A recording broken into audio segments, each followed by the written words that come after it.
Pesugihan darah perawan.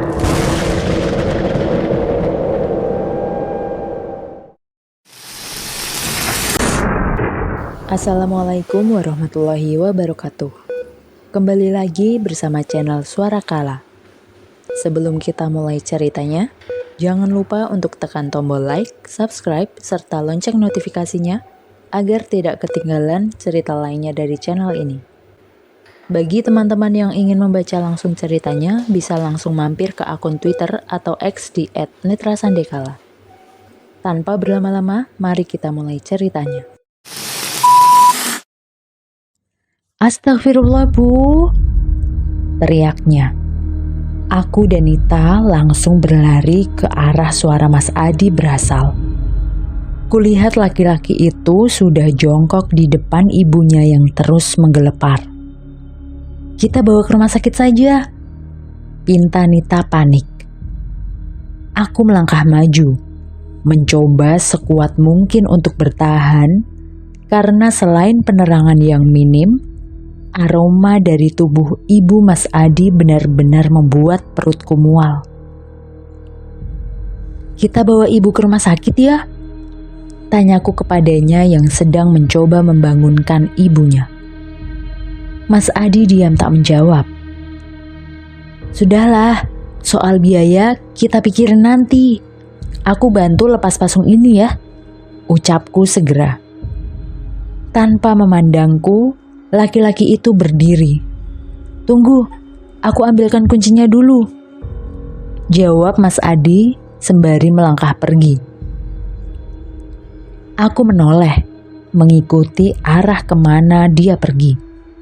Namun seketika ada sesuatu yang menarik tanganku. Aduh, rangku. Aku bangkit, dan betapa kagetnya diriku saat mendapati wajah ibu Mas Adi hanya berjarak beberapa senti dari wajahku. Dok, kowe koncone Adi. Dok, kamu temannya Adi? Tanyanya. Aku hanya mengangguk. Titip Adi yo. Mesake bocah kae. Nitip Adi ya. Kasihan anak itu, ucapnya lirih. Namun setelahnya, wanita itu kembali menarik tanganku dan menjerit keras sekali. Mati goblok, mati kono kowe. Mati goblok, mati sana kamu. Aku mencoba untuk menarik lepas tanganku segera.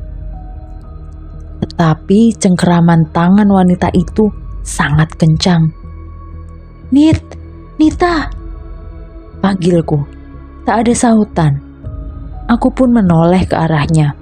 Dan yang kulihat, Nita berdiri mematung dengan tatapannya yang begitu ketakutan. Nita, bentakku. Nita seperti mengerjap, kemudian ia memandangku khawatir. Ketika melihatku sedang tak berdaya, ia segera berlari untuk menolongku. Astagfirullah, ucap Mas Adi saat melihat kami bertiga saling tarik-menarik. Ibu, jangan, pinta Mas Adi. Mati goblok, lanangan goblok. Mati anakku, mati. Kowe mati kabeh. Mati bodoh, laki-laki bodoh. Mati, anakku mati. Kamu semua mati, kata ibu Mas Adi meracau bak orang gila. Aku semakin ketakutan. Tanganku terasa teramat perih, saking kencangnya cengkeraman ibu Mas Adi. Dengan sekali pukul, Mas Adi tersungkur ke samping. Entah kekuatan dari mana, sosok ibu Mas Adi menjadi begitu ganas seperti ini. Mendapatkan kesempatan, segera ku tarik sekuat tenaga, bahkan hingga Nita tersungkur ke belakangku. "Gak beres ini," ucap Nita segera saat mencoba berdiri. "Mas Adi pingsan, bantuin dia dulu," ucapku ketika melihat Mas Adi terkapar tak bergerak. "Kita minta tolong tetangga saja dulu, ya kali gak ada yang mau nolong," ujar Nita. "Ya udah sana, buruan cari bantuan," pintaku. "Sendiri?" tanya Nita ragu. "Ya udah aku aja, kamu yang di sini," ucapku sudah hampir berdiri. Aku aja kalau gitu. Mendingan gak ambil resiko," kata Nita langsung beranjak pergi. Kembali kutolehkan kepala ke arah ibu Mas Adi. Kini perempuan itu sedang bersenandung lirih, seolah dia sedang menimang bayinya. "Astaga Mas Adi, kenapa hidupmu bisa seberat ini?" ucapku lirih. Segera aku menarik tubuh Adi menjauh semampuku. Masih begitu heran, kenapa wanita itu sampai memiliki kekuatan yang besar. Mas Adi, bangun," ucapku sambil menggoyangkan tubuhnya. Tetapi laki-laki itu bergeming. Apa aku beri napas buatan? Aku pernah nonton di film-film kalau ada orang pingsan bisa sadar dengan diberi napas buatan kan? Sesaat aku menimbang. Lagi pula Adi juga pacarku sendiri, toh dia juga gak akan ingat. Aku memposisikan kepalaku di atas kepalanya. Segera aku tutup mataku dan membungkuk perlahan ke wajah laki-laki itu. Anak setan, ngapain kamu?" Seketika aku menoleh ke arah pintu dan kudapati Nita berdiri di sana dengan beberapa orang. "Mau kasih napas buatan?" ucapku polos. "Dasar bodoh," umpat Nita langsung menyeretku menjauh. Sedangkan beberapa orang yang lainnya berusaha untuk menolong Mas Adi. "Maaf ya, kamu jadi luka gitu. Biasanya ibu gak seperti itu," ucap Adi saat kondisinya sudah mulai tenang. Aku menggeleng. "Sebenarnya apa yang terjadi dengan ibumu?" tanyaku penasaran. "Aku tidak tahu. Aku baru pulang kerja. Dia minta makan, terus marah-marah, dan langsung muntah darah. Setelah itu, dia pingsan," jelas Mas Adi. Aku mengernyitkan dahi. Aneh, gak mungkin orang muntah darah karena kurang makan kan? Kecuali dia punya penyakit dalam. "Begini saja, kalau kamu kerja, biar aku yang bantu untuk mengurus ibumu. Lihat saja sekarang, kondisinya begitu memprihatinkan," kataku. Nita tampak menggeleng di belakangnya, namun aku memberinya tatapan tajam untuk diam. "Tidak, itu tanggung jawabku. Aku tak mau merepotkan orang lain. Toh juga ada tetangga," tolaknya. Ku embuskan napas kasar.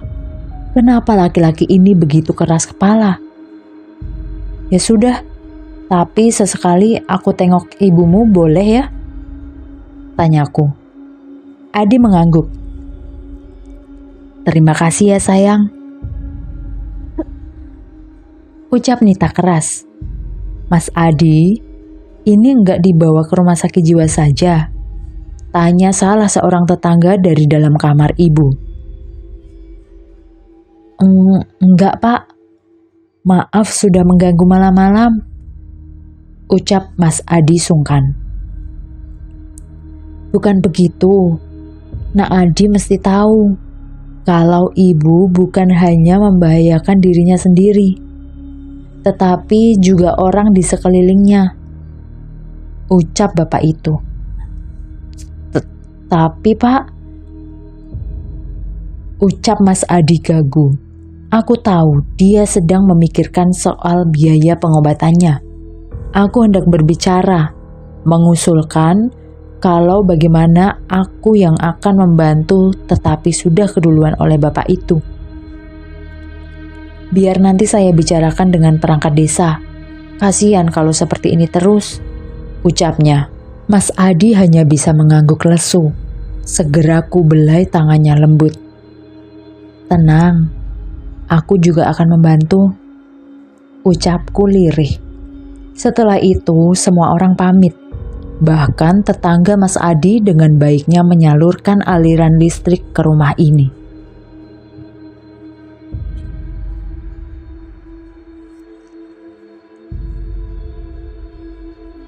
Aku benci miskin, ucap Mas Adi setelah semua orang pergi. Yang tersisa hanya kami bertiga. Sama Di, sahut Nita yang entah kenapa menjadi ikut sedih.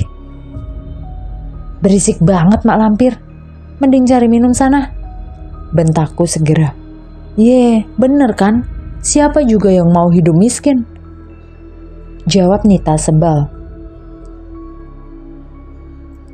Udah gak perlu dengerin wanita itu. Pelan-pelan ya. Kamu selesaiin kuliah, cari uang yang banyak biar bisa seperti dulu lagi, ucapku menghibur Mas Adi. Ah, kelamaan. Mending pesugihan atau ternak tuyul, celetuk Nita. Ih, aku benar-benar sebal sekali dengan mulut Nita. Kenapa wanita itu tidak peka dengan kondisi sekitar sih? Nit, beneran deh, mending kamu buat minum aja sana, pintaku yang sudah jengkel. Ogah, orang tadi aja ada ucap Nita langsung membekap mulutnya. Setan, kamu lihat setan? Sambar Mas Adi cepat. Nita menggeleng. Namun ia memberikanku tatapan penuh makna. Aku yang sudah begitu dekat dengan Nita langsung tahu kalau ia sedang berbohong. Mas Adi, dia itu kan suka sama klinik. Mainannya kartu tarot. Jadi ya pasti suka ngelantur kan? Ucapku. Mas Adi hanya menggeleng. Lalu dia menyarankan kepadaku dan Nita untuk pulang karena jam sudah menunjukkan pukul 10 malam. Aku antar, ucap Mas Adi. Aku menggeleng. Gak perlu, kamu jaga ibu aja di rumah, ucapku menolak. Akhirnya aku dan Nita pulang. Meski merasa ngeri dengan jalan yang kami lewati, tetapi setidaknya kami bisa selamat sampai tujuan. Sebentar, mandi dulu, setelah itu aku mau cerita, ucap Nita langsung menyambar handuk dan masuk ke kamar mandi. Aku menghela napas, pikiranku masih terpancang pada Adi. Bagaimana cara membantunya? Ucapku lirih. Tak sengaja aku mengusap lengan, rasanya begitu perih. Saat ku amati, ternyata ada bekas luka cakaran di sana. Kenapa Ibu Adi bisa jadi seperti itu? Ucapku lirih sambil mengamati luka itu. Lalu aku teringat akan satu hal. Aneh, kenapa Adi tidak ingat dengan wanita yang dia bonceng? Bisikku lirih. Nah kan, terdengar suara Nita tepat di belakangku. Astagfirullah, ucapku sambil mengelus dada. Benar kan, Adi tidak ingat dengan perempuan itu? Pertanyaannya, Adi sengaja lupa atau pura-pura lupa? Lupa kali, kataku. Aku mengernyitkan dahi. Baru kali ini kulihat ekspresi Nita begitu berambisi.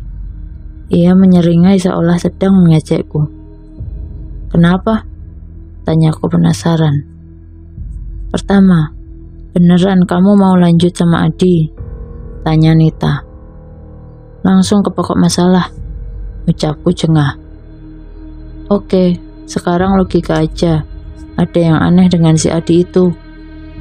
Lihat aja keluarganya, gak jelas dan... Ucap Nita berhenti. Dan apa? Tanyaku mendesaknya untuk melanjutkan. Dan wanita yang dibonceng Adi itu bukan manusia. Ucap Nita serius. Hah? Maksudmu? Tanyaku bingung. Gak percaya. Ini bukan sekedar hanya tarot atau teoritis secara ilmiah. Ucap Nita. Aku menggeleng. Bagaimana bisa Nita menyimpulkan kalau wanita itu bukan manusia, padahal bentuknya tidak transparan sewaktu dibonceng oleh Adi? Kamu gak lihat emang? Sewaktu tanganmu dicengkeram sama ibunya Adi? Tanya Nita.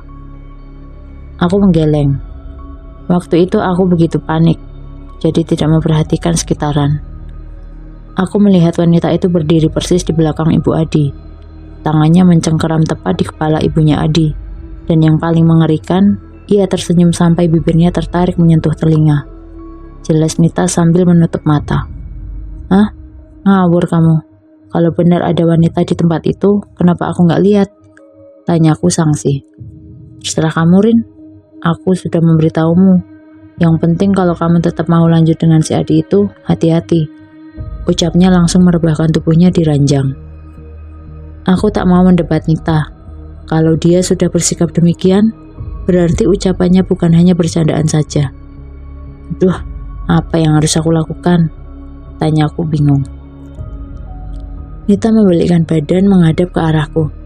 Ya jelas toh, kalau kamu suka sama Adi ya perjuangkan. Mau kondisinya buruk pun, hajar aja. Ucap Nita.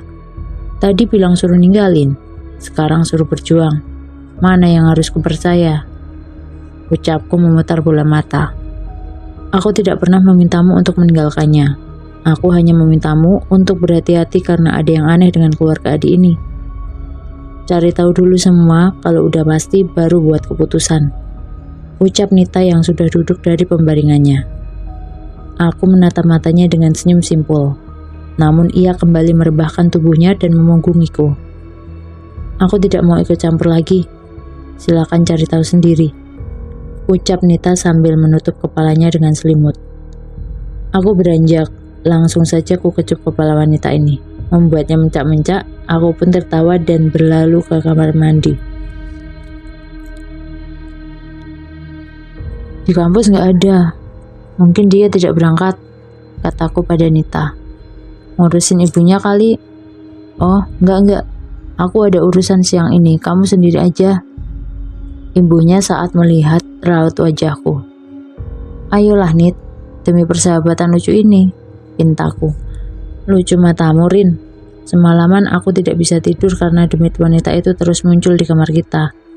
Ucap Nita jengkel. Hah? Serius kamu? Kok aku nggak tahu? Kataku. Ya jelas kamu tidurnya kayak mayat. Intinya aku tidak mau berdekatan sama orang itu. Ucap Nita. Nit, ayolah. Mau melihatku mati tersiksa? Pintaku merajuk. Nita tampak berpikir. Tapi sweater barumu untukku? Ucap Nita bernegosiasi. Oke, ambil semua. Yang penting aku bisa bertemu Mas Adi hari ini. Kataku kegirangan. Tak masalah harus kehilangan satu baju. Toh di lemariku masih banyak baju yang lainnya. Siangnya, sepulang kelas perkuliahan, aku dan Nita bergegas ke rumah Adi. Namun saat kami hendak sampai, batinku merasakan sesuatu yang tak biasa. Nit, apa? Jawabnya. Kok perasaanku gak enak ya? Tanyaku. Alah, udahlah. Itu cuma bias pikiranmu saja. Sudah mau sampai nih. Ingat, jangan tanya apapun soal keluarga Adi. Nanti aku coba cari tahu di tetangganya. Ucap Nita. Aku mengangguk. Permainan detektif ini membuatku sebal. Kenapa harus seperti ini? Toh kalau benar ibu Adi sakit, ya mending dibawa ke rumah sakit aja. Kenapa mesti tahu masa lalu keluarganya juga? Sesampainya di rumah Adi, kondisinya tampak sepi. Tapi sesekali aku mendengar suara dari arah dapur, sepertinya ada orang di sana. "Assalamualaikum," ucapku sambil mengetuk pintu. "Waalaikumsalam."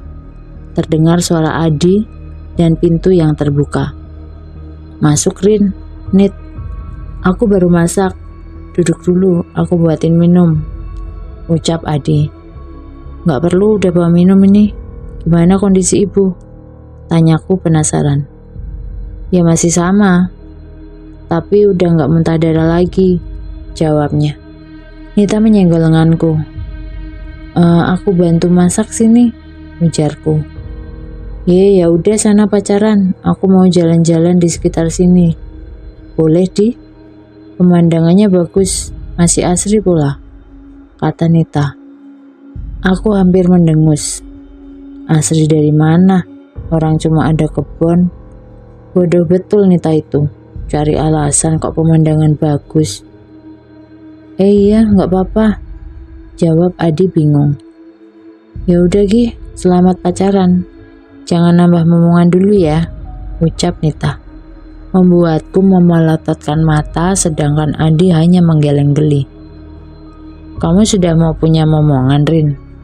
tanya Adi saat kami sudah berada di dapur. "Alah, mulutnya anak itu kok dipercaya.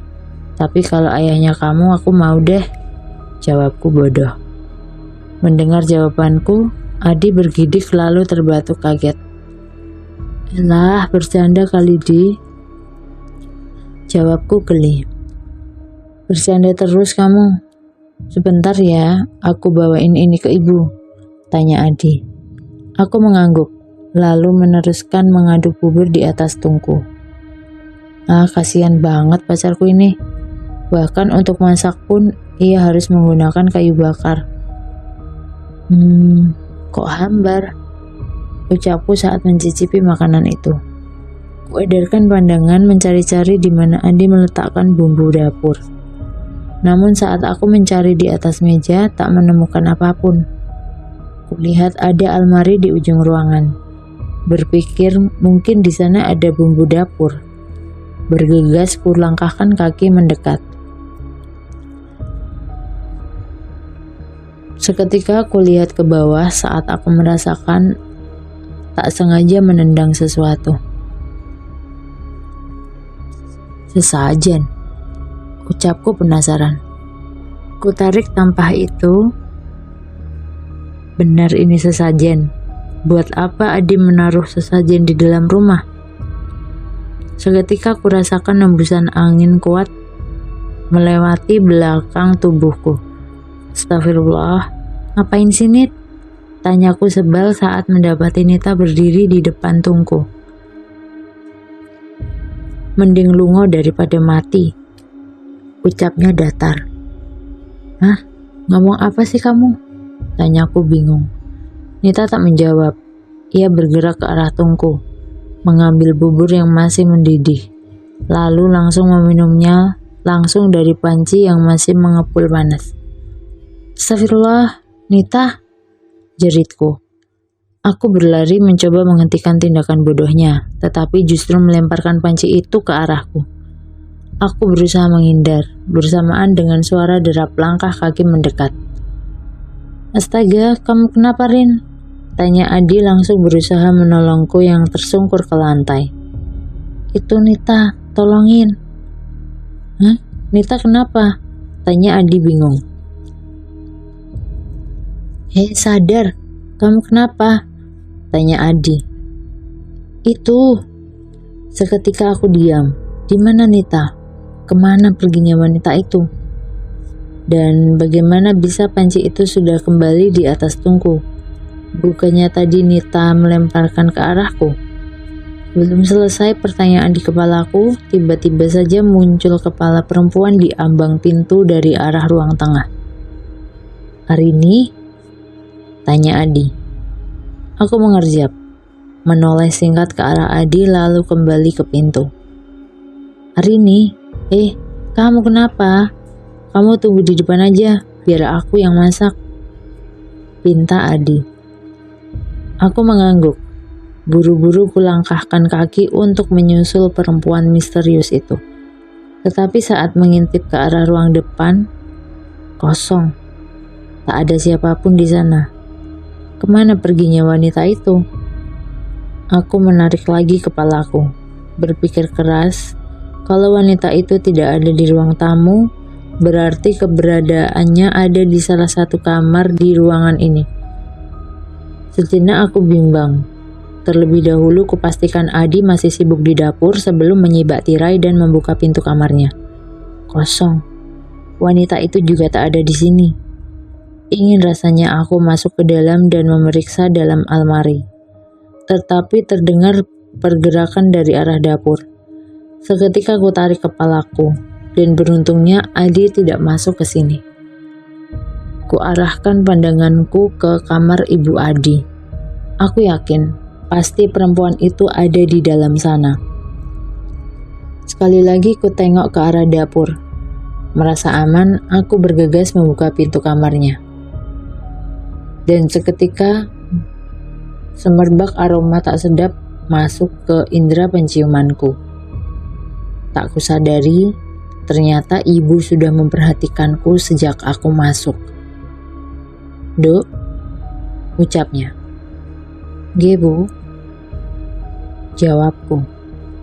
Ibu melambai, memintaku untuk mendekat. Meski ada perasaan ragu, tetapi batin ini seolah memintaku untuk mendekatinya. Aku menoleh ke arah pintu, memastikan tidak tertutup.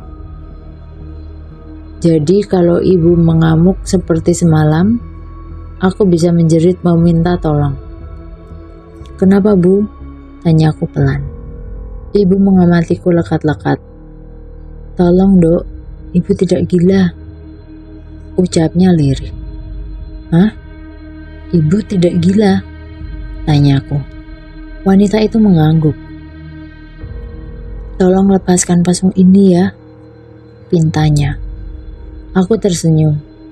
"Iya, nanti saya bilang ke Mas Adi ya, kalau ibu sudah sembuh, biar pasungnya dilepas," kataku. Aku tersenyum, berniat untuk beranjak dari tempat itu. Jujur saja aku sudah tak tahan dengan baunya. Namun wanita itu menahan dengan mencekal tanganku. Jangan tinggalin saya sendirian di sini," jawabnya. "Iya, sebentar ya, saya panggilkan Mas Adi dulu." Ibu tiba-tiba saja berhenti mengoceh. Tangannya terangkat menunjuk ke arah pintu. Aku memalingkan kepala mengikuti arah yang ditunjuk. Namun tak ada apapun di sana. Hingga saat aku hendak menoleh kembali ke arah ibu, spontan aku terlonjak saat merasakan tangan kotor itu sedang berusaha mencekik leherku. Aku memberontak. Sekarang bukan hanya ibu saja yang mengerikan, namun sosok wanita yang kucari tadi, entah bagaimana tiba-tiba saja muncul di belakang ibu. Tampak wanita itu lebih mengerikan daripada yang kuduga. Kepalanya seperti patah. Tangannya hitam membusuk dan mengeluarkan cairan mirip nanah. Aku berusaha dengan keras melepaskan cekikan ibu. Napasku sudah tersengal. Kakiku pun menendang balok kayu yang memasung kaki ibu. "Tolong," ucapku serak. Wanita di belakang ibu bergerak. Ia dengan memaksa membuka dan memosisikan mulut ibu menengadah ke atas. Aku tersentak kaget saat melihat cairan hitam kental menetes dan masuk ke dalam mulutnya. Aku segera menendang pasung untuk melepaskan cengkeraman ibu dan menyelamatkannya dari sosok perempuan itu.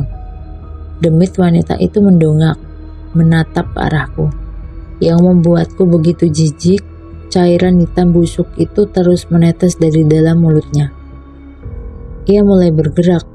Spontan aku menjejakkan kaki sekuat tenaga. Beruntung tenaga ibu melemah, sehingga cekalan tangannya lepas dari leherku. Aku terbatuk berulang kali. Tak lama kemudian terdengar suara langkah kaki. Rin, Arini? Hei, kenapa pintunya ditutup?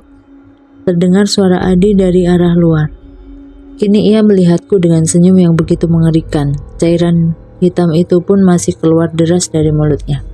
Awas, ucap Adi berbarengan dengan suara pintu yang terbuka keras. Kamu kenapa? Tanya Adi panik. Tolongin ibu, tolongin. Karena ibu tampak mulai mengejang dan muntah darah berulang kali. Adi bukannya menolong, justru dia memandang ibunya hampa. Seolah dia sudah sering mendapati kejadian seperti ini. Saat ku panggil Jia, Adi segera menoleh singkat. Tanpa kata, ia justru beranjak dan menutup pintu serta mengambil tali di atas meja. Aku terkesiap dengan tingkah laki-laki ini. Apa yang sedang ia lakukan? Kenapa harus menutup pintu dan mengambil tali? Adi, kamu mau menolong ibu toh? Tanyanya. Iya, itu tolongin. Kataku yang sekarang merasa ngeri melihat ibu terus memuntahkan darah. Tanpa kuduga, Adi menarik rambutku dengan keras. Ia menyeretku sampai tepat di depan ibunya. Seketika mulutku disumpal dengan kain busuk berlumuran darah ibu, membuatku tersedak dan merasa mual sejadi-jadinya. Maaf Rin, tapi ini satu-satunya cara biar ibu bisa sembuh dan aku kembali kaya. Aku mengerang, berusaha melepaskan cengkeraman tangan Adi. Kamu tahu kan rasanya tidak punya uang? Aku selalu muak mendapat belas kasihan. Apalagi denganmu. Dari dulu selalu membuatku jengkel. Ucap Adi sambil mengikat tanganku. Kamu mau apa? Aku cuma butuh darah perawan. Tapi bukan sembarang perawan. Aku butuh gadis yang benar-benar menyayangiku tanpa syarat. Jelasnya. Hah? Maksudmu apa? Lepasin, aku mau pulang. Ucapku mulai ketakutan, sedangkan ibu di sampingku sudah terpuruk lemah. Belum paham. Katanya kamu cerdas. Biar ku jelaskan kalau begitu. Ucap Adi beranjak. Ia mengintip keluar lalu kembali jongkok di depanku. Percuma kamu mau minta tolong. Tadi Nita sudah kuminta untuk membeli obat di kota. Jadi masih ada waktu. Saat dia kembali semua sudah selesai. Ucap Adi dengan ekspresi bengis. Gila kamu Di. Aku gila. Bukannya kamu yang tergila-gila sama aku? Tanyanya. Aku berpikir cepat. Bagaimana caranya agar aku bisa kabur dari tempat ini? Namun tak kutemukan celah sedikit pun.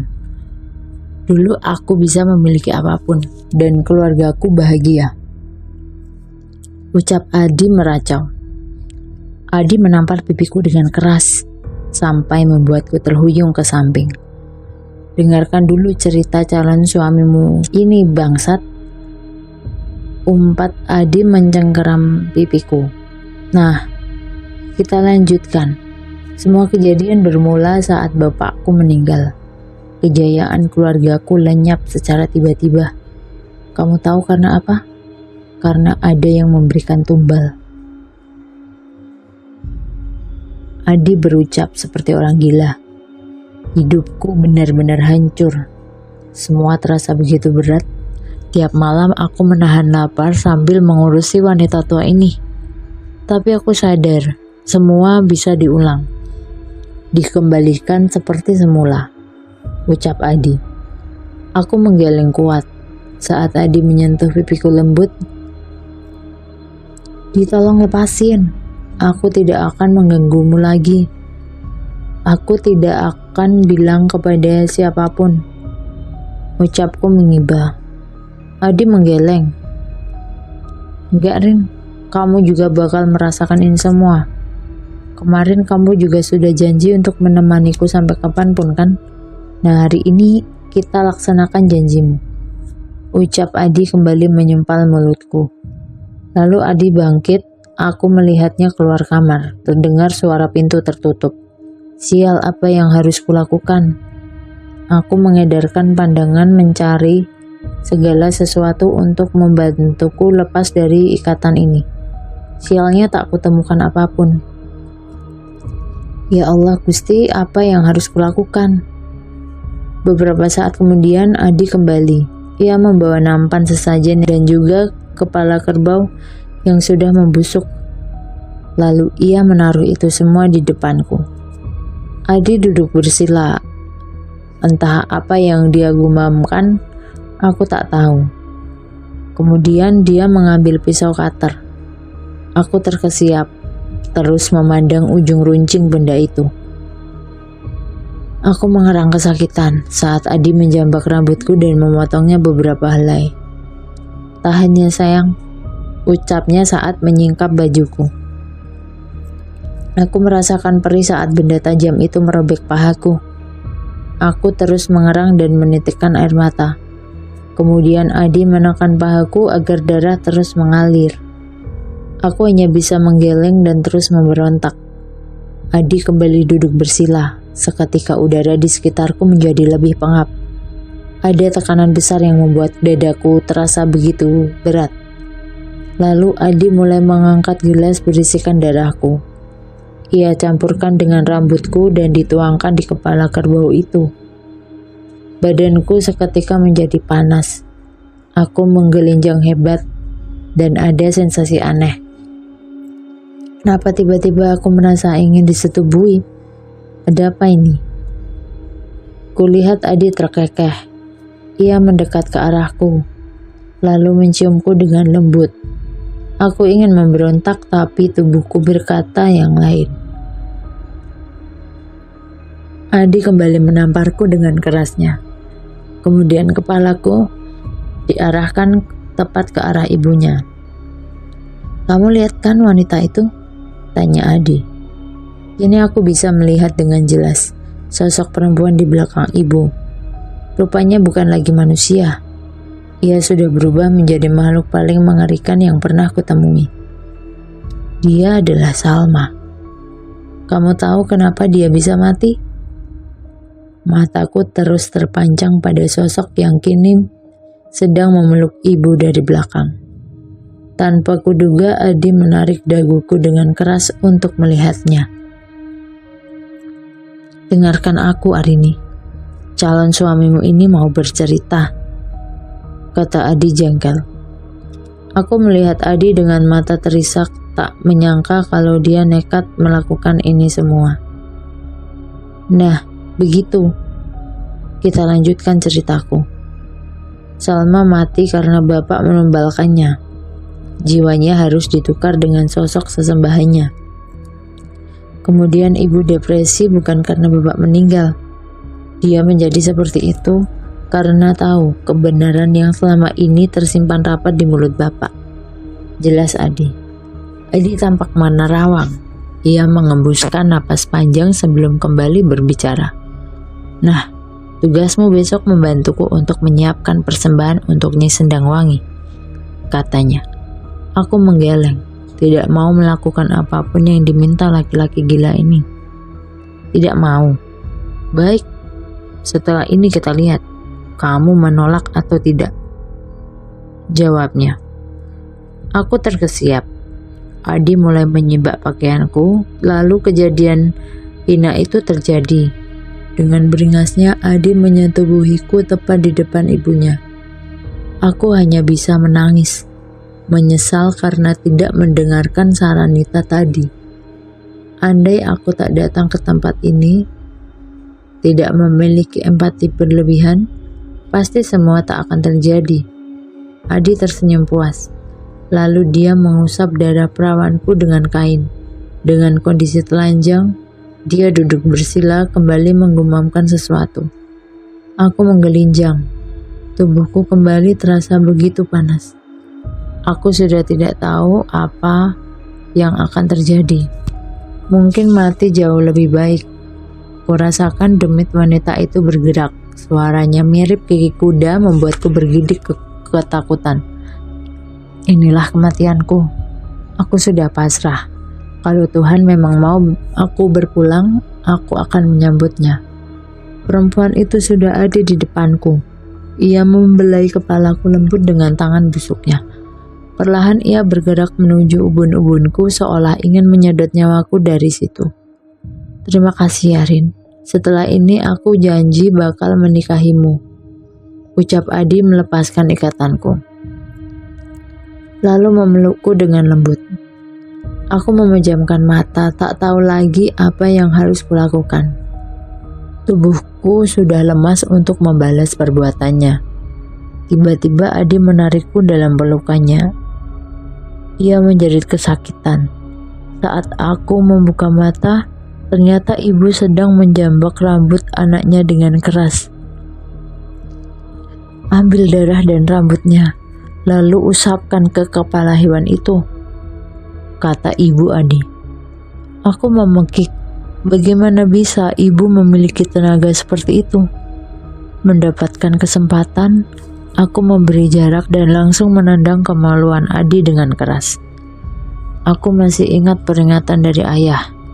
Beliau selalu memberitahuku kalau kelemahan laki-laki ada di daerah kemaluannya. Adi semakin menjerit kesakitan. Bahkan sosok demit perempuan itu terlihat mundur. Entahlah, aku tak tahu kenapa seperti itu.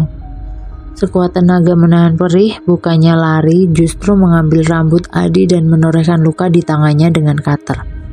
Kucampurkan rambut itu dengan darah Adi, lalu bergegas usapkan ke kepala kerbau itu. Melihat apa yang kulakukan, Adi merangkak menjerit agar aku berhenti. Seketika demit wanita itu bergerak ke arah Adi, dan tampak raut wajah laki-laki itu memucat. Ia berusaha untuk menghindar. Tetapi demit itu seperti memeluknya. Kepalanya tepat berada di ubun-ubun Adi, lalu ia mengecupnya singkat. Seketika pria itu diam. Tatapannya menjadi hampa. Berkebalikan dengan ibu, tampak sorot matanya jauh lebih hidup daripada sebelumnya. Aku mengerang.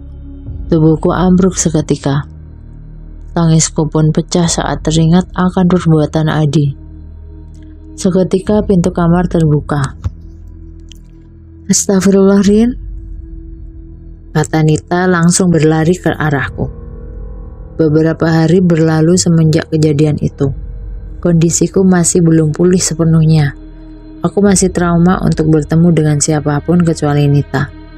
Ia bercerita bahwa saat kejadian, Adi sengaja meminta tolong dibelikan obat untuk ibunya. Nita awalnya ingin mengajakku, namun Adi berdalih kalau dia ingin aku lebih dekat dengan ibunya.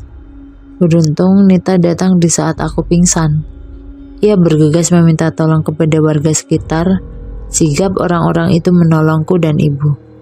Menurut cerita Nita, warga geram dengan apa yang sudah dilakukan oleh Adi. Ternyata selama ini dia sengaja memasung ibunya sendiri agar sosok jelmaan jin itu bisa berkomunikasi dengannya. Caranya, aku tak tahu dan tidak pernah mau tahu. Warga sebetulnya hendak membakar Adi hidup-hidup, namun kepala desa melarang. Toh kondisi Adi juga sudah tidak bisa melawan. Maka diputuskan untuk membawanya ke kantor polisi.